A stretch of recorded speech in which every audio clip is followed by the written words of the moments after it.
सारे हिंदू समाज को समझना चाहिए ये वनवासी अछूत नहीं है, वनवासी उपेक्षित नहीं है। तुम शिव को पूजा करके जो प्राप्त करना चाहते हो, वनवासी को प्यार दो, शिवत्व जग जाएगा, हनुमत्व जग जाएगा, देश का कल्याण हो जाएगा। श्री हरि के इन सामाजिक सेवा कार्यों के अनुकूल परिणाम पाकर एकल अभियान के अंतर्गत भारत के विभिन्न नगरों में श्री हरि सत्संग समिति तथा ग्रामीण और वनांचल क्षेत्रों में श्री हरि कथा योजना के माध्यम से श्री हरि कथा सत्संग केंद्र स्थापित करके सेवा कार्यों को गति दी गई। वनवासी क्षेत्रों में सनातन धर्म की ध्वजा को थामकर संस्कारों की अलख जलाने को तत्पर राष्ट्र प्रेमी वनवासी युवक युवतियों को ही इस महत् यज्ञ के लिए चुना जाता है। चयनित युवक युवतियां कठोर प्रशिक्षण की अग्नि में तपकर जब कथाकार बन जाते हैं तो श्री हरि की भक्ति और राष्ट्र सेवा के साथ अपने समाज के उत्थान का संकल्प भी दृढ़ हो जाता है इनके हृदय में। जब ये वनवासी कथाकार एक वृहद स्वप्न के सारथी बनकर अपने कर्म पथ पर निकले तो इनके सामने आई पर्वत सरीखी ऊबड़ खाबड़ चुनौतियां। हम लोग जब गांव में कथा करने जाते हैं, वहाँ लोग भगवान के बारे में नहीं जानते हैं सभी लोग, तो क्या बताएंगे तुम लोग, इतना छोटी में क्या काम करेंगे, क्या समाज के लिए काम करेंगे तुम लोग, ऐसे बोलते हैं। लड़की लोग ऐसा भागवत कथा नहीं करते हैं, ऐसे बोलते हैं। होने से भी हम लोग समझाते हैं, लड़की होने से भी हम लोग भागवत कर सकते हैं, भागवत में ऐसा बुरा मतलब नहीं है। हम लोग जो सिखाते हैं, ज्ञान देते हैं, लोगों को अच्छा सिखाते हैं। हम लोग ऐसे सामना करना पड़ता है, सच में ऐसे ही परिस्थिति है, सभी गांव का एक नहीं है। कोई गांव में तो अच्छा है बहुत, हम लोग को मतलब बुलाते हैं कथा करने के लिए, कोई लोग में तो अच्छा नहीं है। होने से भी हम लोग जाके हम लोग समझाते हैं लोगों को, तब ऐसे बहुत गांव समझ गया अभी वो श्री हरि सत्संग समिति के भागवत कथा के लिए। और अभी हमको बुलाते हैं कथा करने के लिए, सत्संग करने के लिए।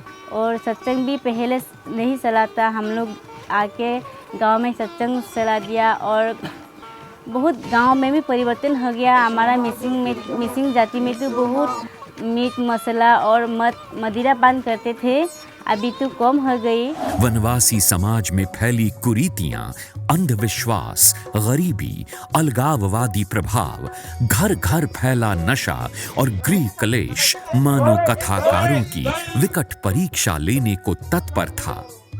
ऐसी विषम परिस्थितियों में अपने समाज को जागृत करके धर्म के मार्ग पर चलने के लिए प्रेरित करना इन कथाकारों के लिए भी कोई कम जटिल कार्य नहीं था। लेकिन अपने अटूट विश्वास, अखंड आस्था, कठिन परिश्रम और अंततः श्री हरि की कृपा से वनवासी कथाकार इस योजना के पृष्ठों पर आज सफलता की नित नई गाथा लिख रहे हैं। क्योंकि साधारण काम नहीं है, और ऐसे गांव है, ऐसे टीले हैं, ऐसे पहाड़ है, जिन्होंने भगवान की मूर्ति की शक्ल ही देखी है। कठिनाई है तो पक है, लेकिन हमें अपने प्रभु पर विश्वास करके काम करना है, तो कोई भी बाल बक्का नहीं कर सकता। जिस तरह अपने प्रभु जी वनवासियों को गले लगाए, उस तरह हमें भी राम जी के संदेशों को वनवासियों भाइयों तक पहुंचाने का काम, जब तक जिएंगे तब तक यह काम करेंगे और राम जी की इच्छा को पूर्ण करेंगे।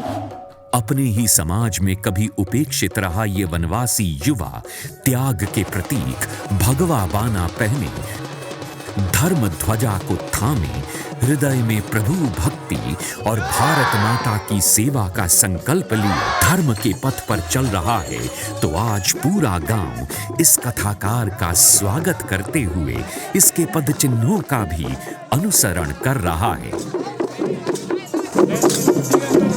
विगत 25 वर्षों से इन कथा स्थलों पर प्रज्वलित हो रहे ऐसे हजारों दीपकों की रश्मियां वनवासियों को निरंतर आश्वासन दे रही हैं कि मिट चुका है उनके जीवन से अब अंधविश्वास, गरीबी और अज्ञान का अंधकार। श्याम जी ने भारतीय संस्कृति के त्यागमूलक भाव को सामूहिक रूप से संकलित किया। उन्होंने जनजातियों और ग्रामवासियों से संतान दान के रूप में लिए। उन संतानों को ट्रेनिंग देके कथाकार बनाया। शहरवासियों से कर्म, समय और धन, ये 3 चीज़ों का त्याग कराया। और सबसे बड़ा त्याग जो मैं समझता हूँ श्याम जी ने कराया है, वो पूरे समाज के चित्त को चुरा लिया। 2000 वर्षों से भारतीय परंपरा के ये जनजाति जो कुछ नहीं कर पा रहे थे, उसे अचानक हमने शिक्षित कर दिया। और इस बात का हमें बड़ा गर्व है कि ऐसा हम श्याम जी के मार्गदर्शन पे कर पाए। इन कथा आयोजनों में सामाजिक सौहार्द, समरसता और बंधुत्व का भी एक अनुपम दृश्य निरंतर देखने को मिलता है, जब वनवासी बंधु अपने नगर बंधुओं का हार्दिक स्वागत करते हैं।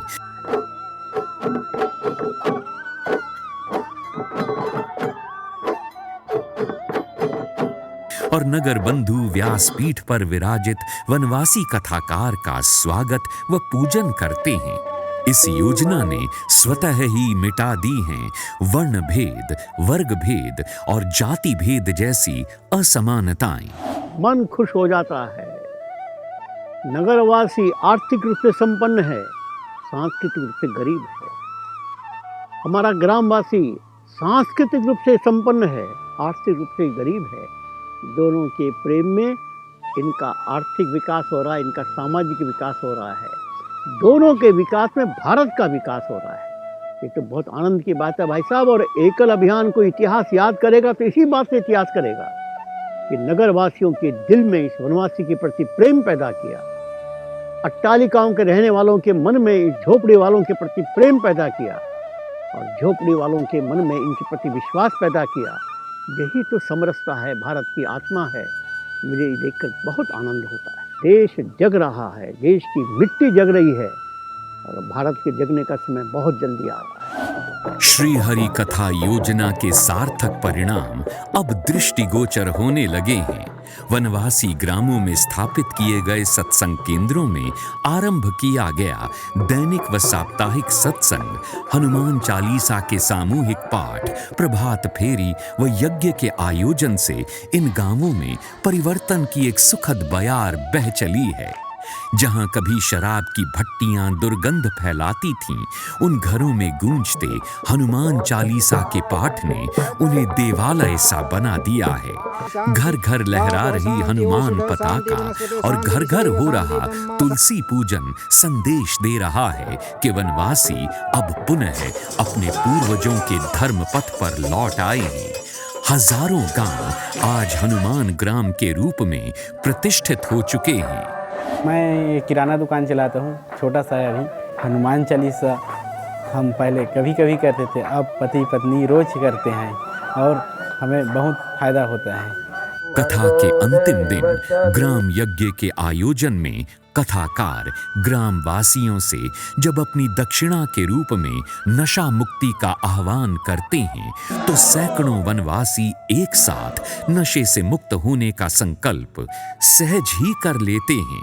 अब तक लाखों वनवासी और हजारों गांव इस संकल्प के माध्यम से नशा मुक्त हो चुके हैं। नशा मुक्ति के चल रहे अनेक वैश्विक प्रयासों में इस योजना की ये सफलता इसलिए भी प्रशंसनीय है कि इसमें स्वेच्छा से लाखों लोग नशे की लत से मुक्त हो चुके हैं। खान पान जो भी व्यवस्था नहीं होते रहे ना, कुछ नहीं होते रहे। अभी नशा से मुक्ति होले तान बहुत जीवन सुधर ली। बेटा बेटी के बहुत पढ़ावले, 10वीं 11वीं तक पढ़ला। पहले बहुत पीते रहे और सत्संग में हरि भजन में मैं गेले तो आने मचो जीवन बहुत अच्छा लागली। अभी छोड़े सब जन छोड़ दे गांव का आदमी। पहले की स्थिति तो बहुत ख़राब थी। गांव में लोग नशा पान करते थे, दारू पीते थे और लड़ते झगड़ते थे। कई प्रकार के वो मांस मंदिरा भी करते थे।